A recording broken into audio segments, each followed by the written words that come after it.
Hey, and welcome to the answers for your homework from last week.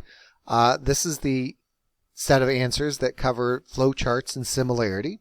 And so I encourage you to pause the video, check and see if you got the right answers, and correct your mistakes. And if there are ones you have questions about, or if you did something differently, then be sure you ask. So here are the answers to the front. And notice, by the way, if they're not similar, I explained why. And I also over here have those little reasons, so make sure you also supply reasons for things that weren't just given to you.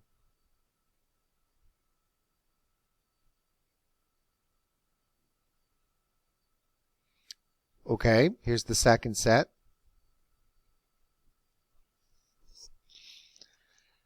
And now I just want to go through a couple of these that I thought maybe you would have questions on. So if I don't go over ones you did have questions on, please be sure you ask about them. So the first one I want to go over is number 5. It says a tree 24 feet tall casts a shadow 10 feet long.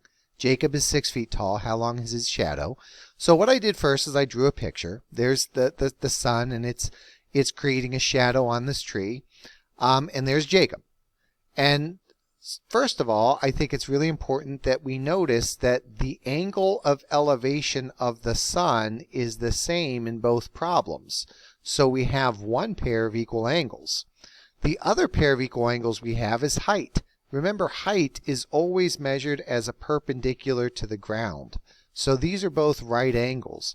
So by AA similarity, we have two similar triangles. And since these triangles are similar, we know that the corresponding sides are proportional. Equal angles, proportional sides. So what I did to solve number 5 is I set up a ratio of the tree's height compared to Jacob's height should equal the tree's shadow to Jacob's shadow. And then I just simply cross-multiplied and solved it from there. So that's one of the problems I definitely wanted to kind of just talk to you about, make sure you understood why this proportion is valid and why these two triangles would have to be similar. The other one that I thought would be important for us to talk about is number 6. And in number 6, I think a very logical approach would be to draw a sketch of these two triangles. Here's the first triangle, and here's the second triangle over here.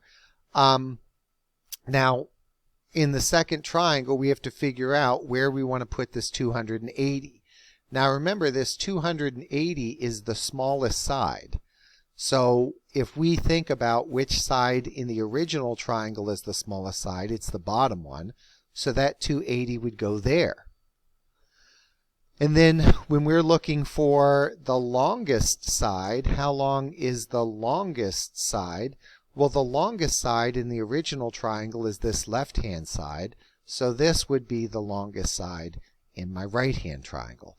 And again, since we were told that the two triangles are similar, we can set up a proportion comparing corresponding parts.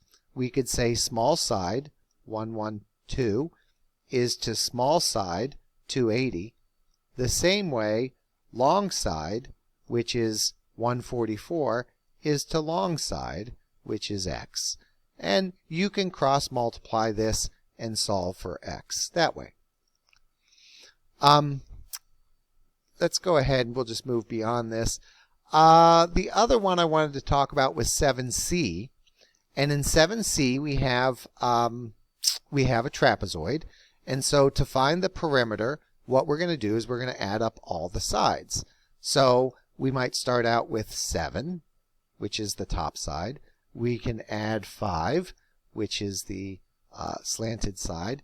We can add 10, which is the bottom side. And then we have one more side we have to add, and that other side we don't know. That other side is this side right here, and that side happens to be the height. Remember, the height, always look for the perpendicular symbols. So how do we find the height? Well, the height can be moved. I mean, this is the height, this is the height. All these segments are equal to each other. But I think the best place to draw this height would be right there from that vertex, because that happens to form a right triangle. And if we have a right triangle, we can employ the most famous of all theorems. So what do we know? We know that this length is 7. So if I bring that straight down here, I know that this distance is 7.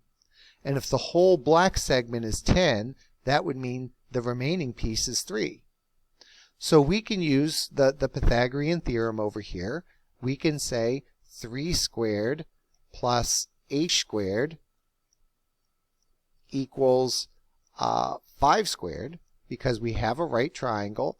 The sum of the squares of the two legs is equal to the hypotenuse squared. Some of you have already realized this is a Pythagorean triple. And if you haven't, just do the Pythagorean theorem, and you get h is 4. So we know that this side length is 4. So I can put a 4 here and find the perimeter. Now, to find the area, we write out the formula. Area of a trapezoid, half the sum of the bases times the height. We fill in. We know that the base 1 is 7. That's up here. Base 2 is 10. And those are arbitrary. You could switch those two numbers around. And the height is 4. And so that's how we get 34 square inches. And then finally, the other one I thought would be worth going over is probably this one, where we're dilating triangle ABC with a scale factor of 2 from this point 1, negative 1. So I labeled the point 1, negative 1 right there as O. And so now I'm going to dilate this original triangle, this black triangle, with a scale factor of 2. So the first thing I did is I said, okay, let's look at the movements. To go from O to point A, to go from the point of dilation, O, to this first point, this first vertex of a triangle A, I went left 4, down 1. Well, if my scale factor is 2, I'm going to go left 8, 4 times 2. I'm going to go down 2, which is 1 times 2. So if I go left 8, 1, 2, 3, 4, 5, 6, 7, 8, and down 2, that takes me to this new point, A prime. Now let's worry about point B. If I look at going from O to point B, that's left 2, up 3. But if my scale factor is 2, that's going to be left 4, up 6. Left 1, 2, 3, 4, up 1, 2, 3, 4, 5, 6. That's my new B, called B prime. And finally, to go from O to C, I go right 1, up 2. But if the scale factor is 2, I'm going to double each one of these, and I'm going to go right 2, up 1, 2, 3, 4, and that takes me to my new C, which is called C prime.